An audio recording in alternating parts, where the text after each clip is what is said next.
Hello everyone, welcome to ভিএসি academy, Belur Math ভিএসি academy. আজকে আমরা polity and কনস্টিটিউশনের খুব ইম্পর্ট্যান্ট একটা টপিক প্রেসিডেন্ট স্টার্ট করছি। প্রেসিডেন্ট বলতে গেলে আগে আমার একটু ইউনিয়ন এক্সিকিউটিভ বলতে হবে। স্পেসিফিক্যালি আমরা যে টপিকটা শুরু করছি সেটা কিন্তু ইউনিয়ন এক্সিকিউটিভ টপিকটা। তারপর আমরা প্রেসিডেন্ট নিয়ে ডেফিনেটলি আলোচনা করব। একটু সবাই দেখে নিন। প্রথমে আমি যদি একটুখানি ইউনিয়ন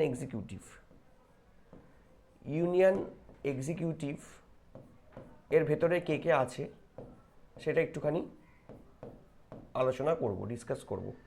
ইউনিয়ন এক্সিকিউটিভের কাজ কি? এটা অবশ্যই ইউনিয়ন এক্সিকিউটিভ বলে না, যে কোনো এক্সিকিউটিভেরই সেম কাজ। সেটা হলো পলিসি এনফোর্স করা, পলিসি ইমপ্লিমেন্ট করা, যে কোনো পলিসি, সরকারের যে পলিসি হয় সেই পলিসি ইমপ্লিমেন্ট করা। আর ইউনিয়ন এক্সিকিউটিভের আর একটা কাজ আছে, সেটা হলো আমাদের যে নর্মাল যে আইনগুলো হয়, লগুলো রয়, যে লগুলো পার্লামেন্ট তৈরি করে বা স্টেট লেজিসলেচার তৈরি করে, অর্থাৎ লেজিসলেচার যে আইনগুলো তৈরি করে সেই লকে এনফোর্স করা, ল এনঅ্যাক্ট করে হলো পার্লামেন্ট, আর লকে এনফোর্স করে হলো আমাদের এই এক্সিকিউটিভ। তাহলে এই হলো মোটামুটি এক্সিকিউটিভের বেসিক কাজ। এবার আমি যদি ইউনিয়ন এক্সিকিউটিভ নিয়ে একটু ডিসকাস করি, ইউনিয়ন এক্সিকিউটিভ নিয়ে একটু আলোচনা করি। ইউনিয়ন এক্সিকিউটিভের একদম প্রথমে কে থাকে? আমাদের প্রেসিডেন্ট। প্রেসিডেন্টের পরে থাকে ভাইস প্রেসিডেন্ট, অর্থাৎ উপরাষ্ট্রপতি। তারপর থাকে প্রাইম মিনিস্টার, প্রধানমন্ত্রী। তারপর থাকে অন্যান্য যে সমস্ত মন্ত্রী, অর্থাৎ কেন্দ্রীয় মন্ত্রী পরিষদ, ইউনিয়ন কাউন্সিল অফ মিনিস্টার্স। এবং তারপর থাকে আমাদের অ্যাটর্নি জেনারেল অফ ইন্ডিয়া, যিনি ভারত সরকারের যে কোনো আইনি পরামর্শদাতা হিসেবে কাজ করেন, যে কোনো লিগাল অ্যাডভাইস তিনিই দেন। তো এই হলো ইউনিয়ন এক্সিকিউটিভ, এই হলো মেনলি আমাদের যে সরকার যাকে আমরা বলি। তার মধ্যে কে কে রয়েছে একটু সবাই দেখে নাও। প্রেসিডেন্ট রয়েছে এবং ভাইস প্রেসিডেন্ট রয়েছে। আমি যদি রাজ্যের নিরিখে বলি তাহলেও করা যাবে। প্রেসিডেন্টের ইকুইভ্যালেন্ট পোস্ট রাজ্যে হলো গভর্নর। প্রেসিডেন্ট কেন্দ্রে যে কাজটা করে সেটাই গভর্নর করে রাজ্যে। ভাইস প্রেসিডেন্টের ইকুইভ্যালেন্ট পোস্ট সেটা হলো আমাদের কোনো ইকুইভ্যালেন্ট পোস্ট রাজ্যে হয় না। পিএম এর ইকুইভ্যালেন্ট পোস্ট হলো CM, chief minister. Union council of মিনিস্টারের ইকুইভ্যালেন্ট পোস্ট হলো স্টেট কাউন্সিল অফ মিনিস্টার। এবং অ্যাটর্নি জেনারেল অফ ইন্ডিয়ার ইকুইভ্যালেন্ট পোস্ট রাজ্যে হলো advocate general of the state. তাহলে আজকে আমরা ইউনিয়ন এক্সিকিউটিভ নিয়ে যেহেতু শুরু করছি, তো ইউনিয়ন এক্সিকিউটিভের সবচেয়ে ইম্পর্টেন্ট টপিক যেটা, অর্থাৎ তোমরা সবাই বুঝতেই পারছো, আজকে আমাদের আলোচ্য বিষয় হবে প্রেসিডেন্ট। প্রেসিডেন্ট একটা বড় চ্যাপ্টার, প্রেসিডেন্ট একটা বড় সেগমেন্ট। কনস্টিটিউশনের প্রেসিডেন্ট হলো আমাদের সাংবিধানিক প্রধান। তো প্রেসিডেন্ট নিয়ে অনেক কিছু আলোচনা করার জায়গা থাকে। প্রেসিডেন্টের অ্যাপয়েন্টমেন্ট, প্রেসিডেন্টের যে রিমুভাল ইমপিচমেন্ট প্রসেস, প্রেসিডেন্টের ফাংশন, প্রেসিডেন্টের পাওয়ার, সেগুলো নিয়ে আমরা এক এক করে আলোচনা করব, ডিসকাস করব।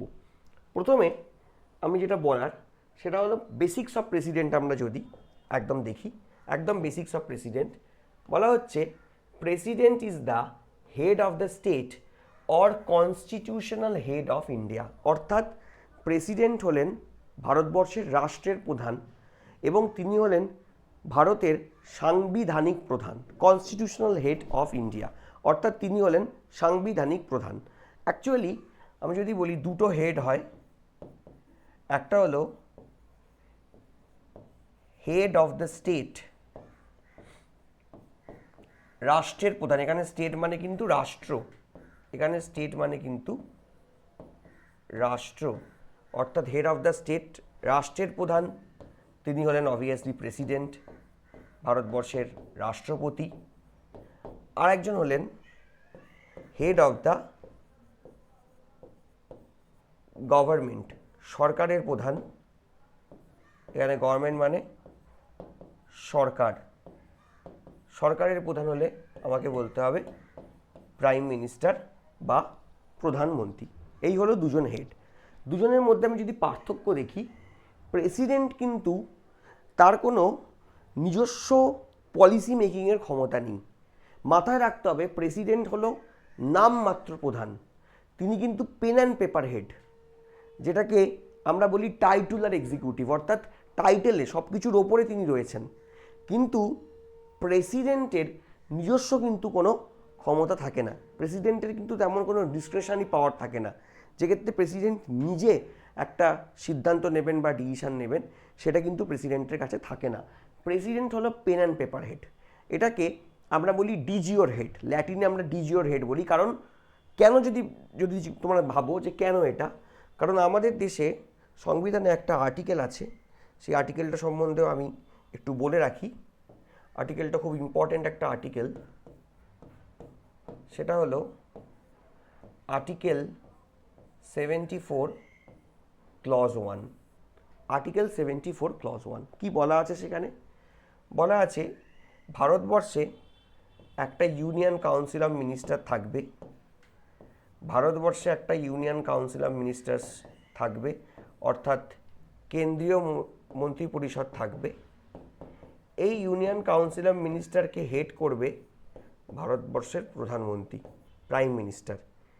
এই ইউনিয়ন কাউন্সিল অফ মিনিস্টার যাকে হেড করছে ভারতবর্ষের প্রধানমন্ত্রী, সে কি করবে না এড এবং অ্যাডভাইস, সে অ্যাডভাইস দিচ্ছে কাকে? ভারতবর্ষের প্রধানমন্ত্রীকে,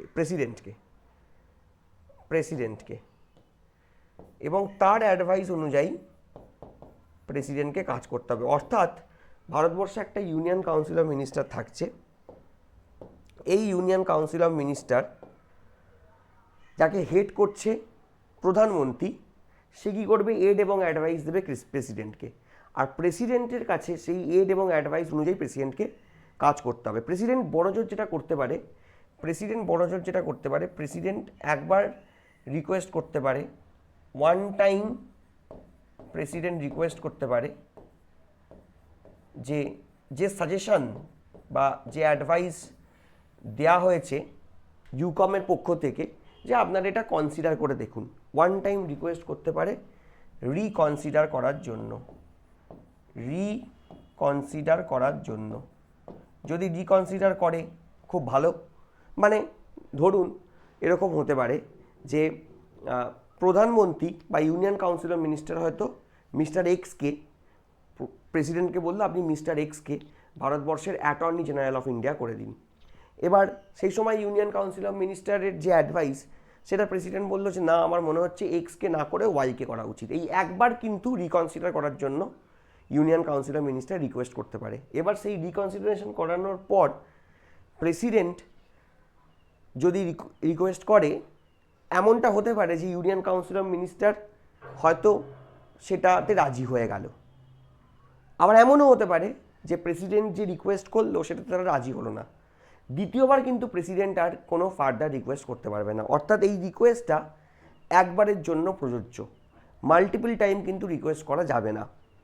তাহলে আর্টিকেল 74 ক্লজ 1, যেটা একটা ইম্পর্টেন্ট একটা আর্টিকেল, সেখানে বলা আছে ভারতবর্ষে একটা ইউনিয়ন কাউন্সিল অফ মিনিস্টার থাকবে, সেই ইউনিয়ন কাউন্সিল অফ মিনিস্টারকে হেড করবে প্রধানমন্ত্রী। এই ইউনিয়ন কাউন্সিল অফ মিনিস্টার যেটাকে হেড করছে প্রধানমন্ত্রী, সে কিছু এড এবং অ্যাডভাইস দেবে প্রেসিডেন্টকে। President has to abide by that particular instruction. সেই যে অ্যাডভাইস বা ইনস্ট্রাকশন দেবে, প্রেসিডেন্টকে সেই ইনস্ট্রাকশন মেনে কাজ করতে হবে। যদি প্রেসিডেন্ট সেই ইনস্ট্রাকশন মেনে কাজ করার সময় একবার রিকোয়েস্ট করে, ওয়ান টাইম রিকোয়েস্ট করে রিকনসিডার করার জন্য, সেটা ইউকম মানতেও পারে।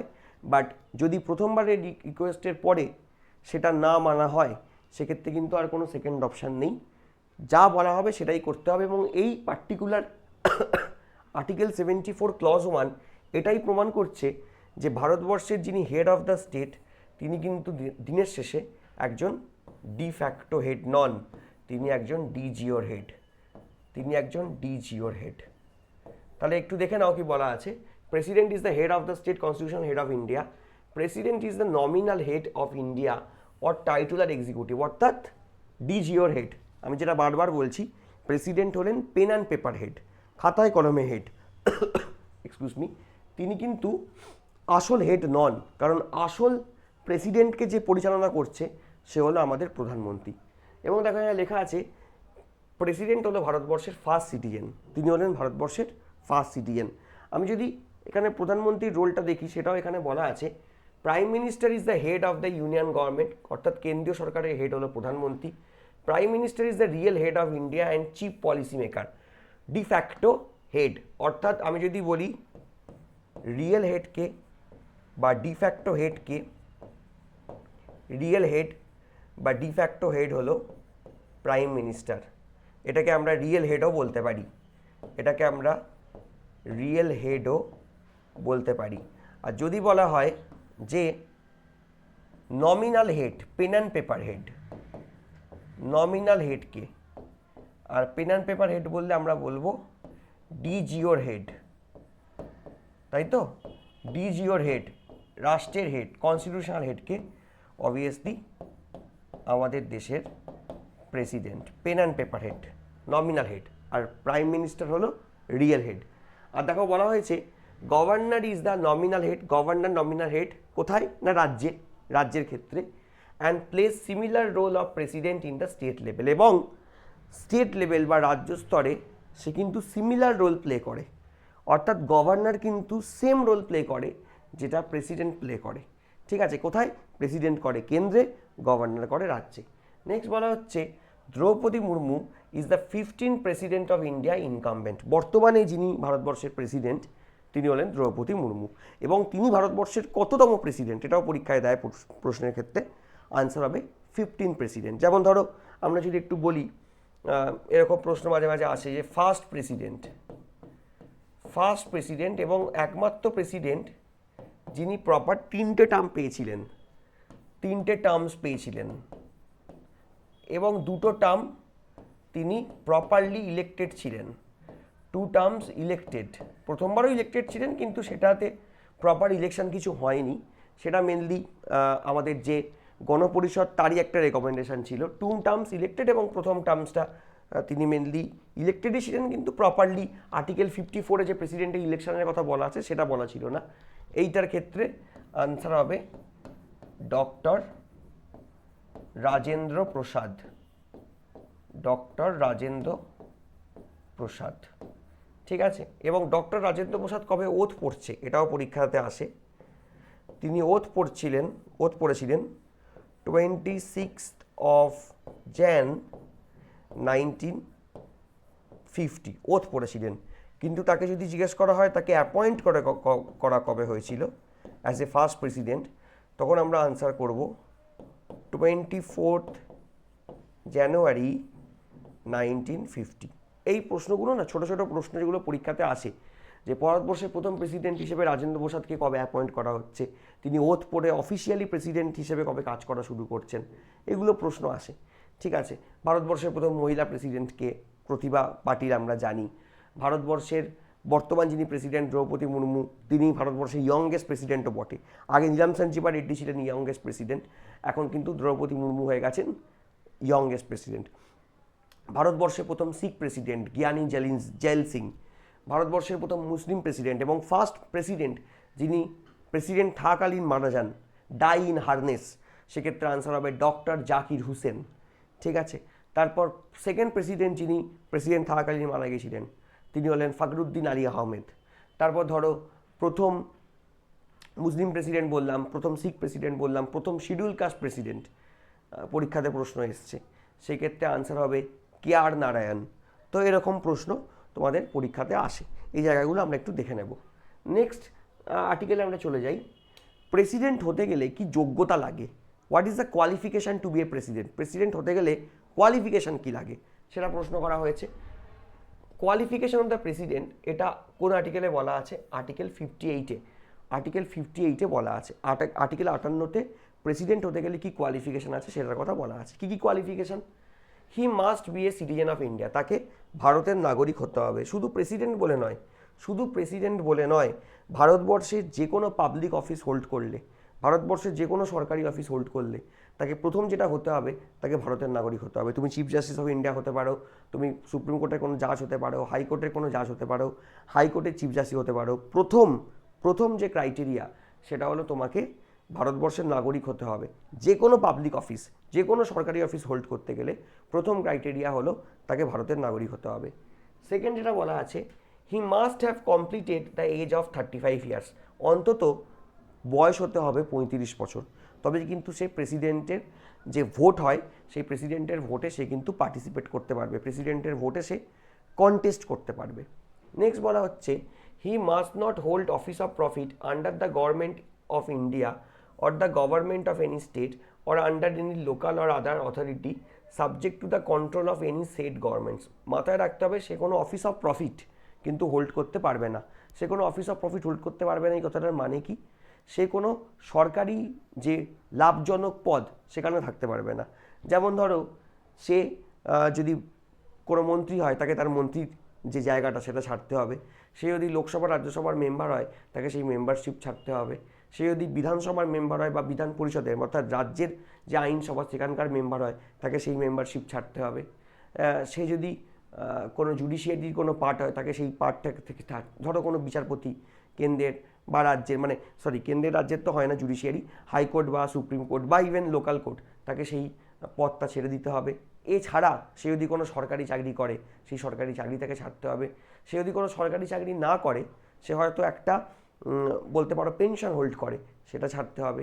সে যদি কোনো সরকারের পক্ষ থেকে ইভেন কোনো সাবসিডি পায়, বা সে যদি এমন হয় যে সে সরকারের আন্ডারে অন্য কোনো কাজ করছে, ঠিক আছে, অর্থাৎ সেই কাজও তাকে কিন্তু ছাড়তে হবে। সে কোনো অফিস অফ প্রফিট হোল্ড করতে পারবে না। এবং অফিস অফ প্রফিট তাকে কখন ছাড়তে হবে? এমন নয় যে প্রেসিডেন্ট হওয়ার আগে যখন সে প্রেসিডেন্টের ভোটে কন্টেস্ট করছে তখনই তাকে সব কিছু ছেড়ে দিতে হবে, না, তখন সে কিছু ছাড়ার দরকার নেই। কিন্তু যখন সে একবার প্রেসিডেন্ট হয়ে গেল, অর্থাৎ যখন সে ওথ পড়ে অফিসিয়ালি প্রেসিডেন্ট হিসেবে কাজ করা শুরু করবে, তখন কিন্তু তাকে সব কিছু ছেড়ে দেন ওথ পড়তে যেতে হবে। এটা মাথায় রাখবে তোমরা। নেক্সট দেখো যেটা বলছে, হি must B qualified for election as a member of the house of the people, that is Lok Sabha. অর্থাৎ লোকসভার মেম্বার হওয়ার কথা বলছে না, বলছে লোকসভার মেম্বার হতে গেলে যে বেসিক কোয়ালিফিকেশান থাকে সেই কোয়ালিফিকেশান বা যোগ্যতা যেন প্রেসিডেন্টের থাকে, তবেই কিন্তু সে প্রেসিডেন্টের ভোটে অংশগ্রহণ করতে পারবে। এই হলো প্রেসিডেন্ট হওয়ার কোয়ালিফিকেশান বা প্রেসিডেন্ট হওয়ার যোগ্যতা, যেটা আর্টিকেল 58-এ বলা আছে। নেক্সট দেখো যেটা আর্টিকেল 52, খুব ইম্পর্ট্যান্ট একটা আর্টিকেল। ভারতবর্ষে একজন প্রেসিডেন্ট থাকবে, there shall be a president of India. ঠিক আছে, এটা কোন আর্টিকেলে বলা আছে? আর্টিকেল 52। কিন্তু এখানে খুব ইম্পর্ট্যান্ট ওয়ার্ড হলো শ্যাল। শ্যাল মানে এখানে যেটা বলতে চেয়েছে, শ্যাল মানে হলো মাস্ট, অর্থাৎ ভারতবর্ষে একজন প্রেসিডেন্ট থাকবেই থাকবে। There must be a president in India. মাথায় রাখতে হবে প্রেসিডেন্টের পদ যদি কোনো কারণে ভ্যাকেন্ট হয়ে যায়, প্রেসিডেন্টের পদ যদি কোনো কারণে ভ্যাকেন্ট হয়ে যায়, ঠিক আছে, তো নর্মাল যে ভ্যাকেন্সি হয় অর্থাৎ প্রতি 5 বছর ছাড়া যে ভ্যাকেন্সি হয়, সেই নর্মাল ভ্যাকেন্সির ক্ষেত্রে তো নতুন প্রেসিডেন্ট ইলেক্ট হয়ে আসবে, বা বর্তমানে যিনি প্রেসিডেন্ট আছেন তিনিও রিইলেক্ট হতে পারেন, কিন্তু তাকে আবার ভোটে জিতে কন্টেস্ট করে প্রেসিডেন্ট হতে হবে। তো নর্মাল ভ্যাকেন্সির ক্ষেত্রে ইলেকশন হয় আমরা জানি, যেটা ইন এভরি 5 ইয়ার হয়। কিন্তু হঠাৎ করে যদি সাডেন ভ্যাকেন্সি তৈরি হয়, হঠাৎ করে যদি প্রেসিডেন্টের পদটা ভ্যাকেন্ট হয়ে যায়, যেটা 5 বছর নয় তার আগে হয়তো হঠাৎ করে ভ্যাকেন্সি হয়ে গেছে, কী কারণে হতে পারে? প্রেসিডেন্ট যদি মারা যায় সেক্ষেত্রে হতে পারে, প্রেসিডেন্ট যদি তার পদ থেকে রিজাইন করে চলে যায় সেক্ষেত্রে হতে পারে, প্রেসিডেন্টকে যদি তার পোস্ট থেকে by the process of impeachment আমরা যদি তাকে রিমুভ করে দিই, সেই ক্ষেত্রে প্রেসিডেন্টের পদে সাডেন ভ্যাকেন্সি হয়। এবং এই প্রেসিডেন্টের পদে যদি সাডেন ভ্যাকেন্সি হয় সেক্ষেত্রে ভাইস প্রেসিডেন্ট কি করবে না, will act as a president, অর্থাৎ ভাইস প্রেসিডেন্ট অ্যাক্টিং প্রেসিডেন্ট হিসেবে কাজ করবে।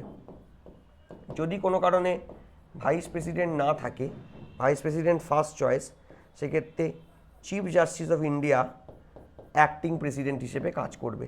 যদি সিজিআইও না থাকে সেক্ষেত্রে যে next senior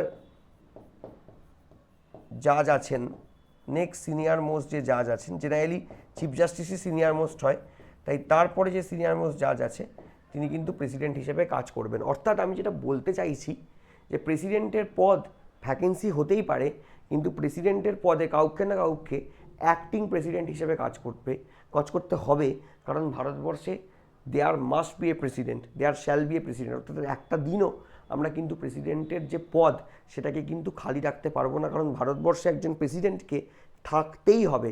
there shall be a president of India. শুধু তাই নয়, হঠাৎ করে যদি প্রেসিডেন্টের পোস্টে ভ্যাকেন্সি হয়তো হলো না, কিন্তু এমন তো হতেই পারে যে প্রেসিডেন্ট কোনো কারণে তিনি অফিসে অ্যাবসেন্ট আছেন, তিনি হয়তো বিদেশ সফরে গেছেন, তিনি হয়তো একটু অসুস্থ হয়ে পড়েছেন।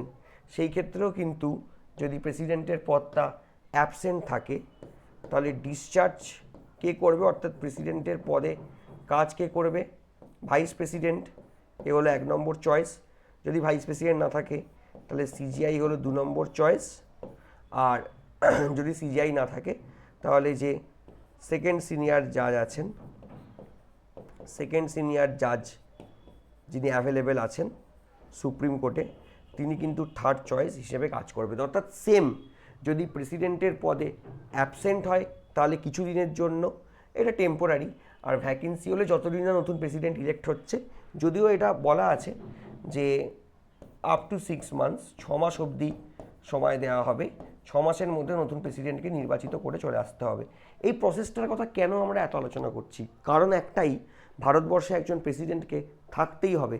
এইখানে আর্টিকেল 52-তে তোমরা কিন্তু there will be a president in India এই কথাটা লিখতে পারবে না, তোমাদেরকে লিখতে হবে there shall be a president of India. ভারতবর্ষে একজন প্রেসিডেন্টকে থাকতেই হবে, দেয়ার মাস্ট বি, শ্যাল মানে হলো অবশ্যই থাকতে হবে, মাস্ট।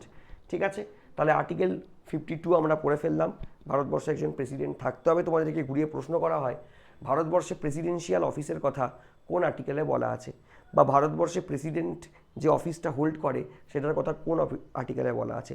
দুটোর ক্ষেত্রে আমরা আনসার করব আর্টিকেল 52। নেক্সট আমরা চলে যাই, সেটা হলো আর্টিকেল 54, প্রেসিডেন্টের ইলেকশনের কথা বলা হয়েছে, election of president.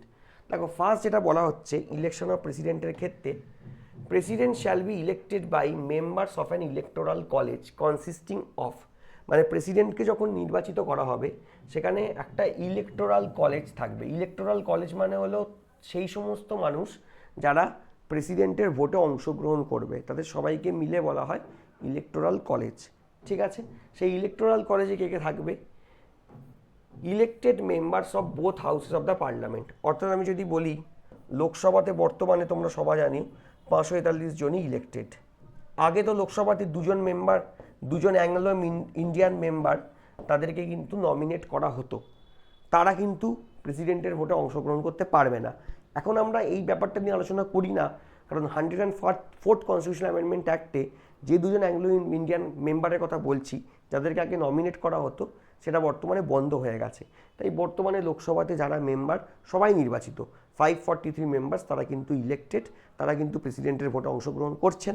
Elected members of the both house বলেছে, অর্থাৎ রাজ্যসভার ক্ষেত্রে যদি বলি, রাজ্যসভার ক্ষেত্রে কিন্তু টোটাল মেম্বার 245 বা 233 হলো ইলেক্টেড, এবং 12 জন হলো যাদেরকে প্রেসিডেন্ট নমিনেট করে। এই নমিনেটেড মেম্বার্স যারা আছে তারা কিন্তু, এই যে 12 জন নমিনেটেড মেম্বার্স, তারা কিন্তু প্রেসিডেন্টের ভোটে অংশগ্রহণ করবে না। শুধুমাত্র 233 জন যারা ইলেক্টেড তারা অংশগ্রহণ করবে, আর 543 জন যারা ইলেক্টেড লোকসভায় তারা অংশগ্রহণ করবে। এটা হয়ে গেল। নেক্সট বলেছে elected members of legislative Assembly's of the state. আমাদের 28টা যে রাজ্য আছে, 28টা স্টেটে আমরা দেখেছি 28টা লেজিসলেটিভ অ্যাসেম্বলি আছে বা বিধানসভা আছে। সেখানকার যারা MLA, member of legislative assembly, বিধায়ক, তারা এই ভোটে অংশগ্রহণ করবে। খেয়াল করে দেখো, এখানে কিন্তু বিধান পরিষদ যে রাজ্য আছে, বর্তমানে আমাদের ভারতবর্ষের 6টা রাজ্য, আজকের দিনে দাঁড়িয়ে যদি বলি সেখানে বিধান পরিষদ রয়েছে, অন্ধ্রপ্রদেশ, তেলেঙ্গানা, মহারাষ্ট্র, কর্ণাটক, বিহার এবং উত্তরপ্রদেশ। সেখানকার যারা বিধান পরিষদের মেম্বার, তারা কিন্তু প্রেসিডেন্টের ভোটে অংশগ্রহণ করবে না। শুধুমাত্র 28টা রাজ্যের যারা লোয়ার হাউস বা বিধানসভার মেম্বার, বিধায়ক, এমএলএ, তারা কিন্তু প্রেসিডেন্টের ভোটে অংশগ্রহণ করবে। এবং তার সাথে 70th কনস্টিটিউশন অ্যামেন্ডমেন্ট অ্যাক্ট, 70তম সংবিধান সংশোধনী আইন, যেটা 1992 সালে ভারতবর্ষের পার্লামেন্ট পাস করেছিল, provided the member of legislative assemblies of Delhi and Puducherry in the electoral college for the election of the president। এবং 70তম সংবিধান সংশোধনীতে যেটা বলা হচ্ছে যে এই যে 28টা রাজ্যের যে এমএলএ তাদের সাথে দিল্লি এবং পুদুচেরি অর্থাৎ যে দুটো ইউনিয়ন টেরিটরি যাদের কিন্তু কিছুদিন আগে অবধি এমএলএ ছিল, এখন যদিও এখানে জম্মু কাশ্মীর অ্যাড হয়েছে, জম্মু কাশ্মীরের যে ইউনিয়ন টেরিটরি সেখানেও এমএলএ আছে, বিধানসভা আছে, কিন্তু সেটা এখনও পর্যন্ত আমাদের এখানে কিছু অ্যাড করা হয়নি। তাই 70তম অ্যামেন্ডমেন্ট অনুযায়ী দিল্লি এবং পুদুচেরি যাদের বিধানসভা আছে তাদের এমএলএরা কিন্তু প্রেসিডেন্টের ভোটে অংশগ্রহণ করবে এবং তার সাথে 28টা রাজ্যের যে এমএলএরা বিধানসভা মেম্বাররা তারাও অংশগ্রহণ করবে এবং পার্লামেন্টের যে দুটো হাউস অর্থাৎ লোকসভা এবং রাজ্যসভা তাদের যে ইলেক্টেড মেম্বার্স, লোকসভা এখন সবাই ইলেক্টেড, কারণ আগে দুজন অ্যাংলো ইন্ডিয়ান মেম্বার নমিনেট হতো, সেটা 104th অ্যামেন্ডমেন্ট একটা তুলে দেওয়া হয়েছে। তাই লোকসভার 543 জন সবাই ইলেক্টেড এবং রাজ্যসভার 12 জন নমিনেটেড, মানে 233 জন elected out of 245 total members, তারা কিন্তু সবাই প্রেসিডেন্টের ভোটে অংশগ্রহণ করবে। এই হলো মোটামুটি আর্টিকেল 54 ইলেকশন অফ প্রেসিডেন্ট। ঠিক আছে, তাহলে ইলেকশন অফ প্রেসিডেন্ট পড়া হয়ে গেল, আর্টিকেল 52 পড়া হয়ে গেল এবং কোয়ালিফিকেশন অফ দ্য প্রেসিডেন্ট সেটার কথাও পড়া হয়ে গেল। ঠিক আছে, এই হলো মোটামুটি প্রেসিডেন্টের বেসিক। এবং নেক্সট যে ক্লাস সেখানে কিন্তু আমরা এর পরের যে আর্টিকেল 55-এ মেনলি প্রেসিডেন্টের ভোটটা কীভাবে সম্পন্ন হচ্ছে, ম্যানার অফ ইলেকশন তার কথা বলা আছে, এবং তারপর আর্টিকেল 56 টার্মস এবং পরপর প্রেসিডেন্টের যে বাকি সেগমেন্টগুলো সেটা নিয়ে আমরা আলোচনা করব এবং তারপর প্রেসিডেন্টের যে ফাংশন অ্যান্ড পাওয়ার সেটা নিয়েও ডিসকাস করব। থ্যাংক ইউ সবাইকে। আমরা নেক্সট দিন আর্টিকেল 54-এর পর থেকে আলোচনা করা শুরু করব। ধন্যবাদ।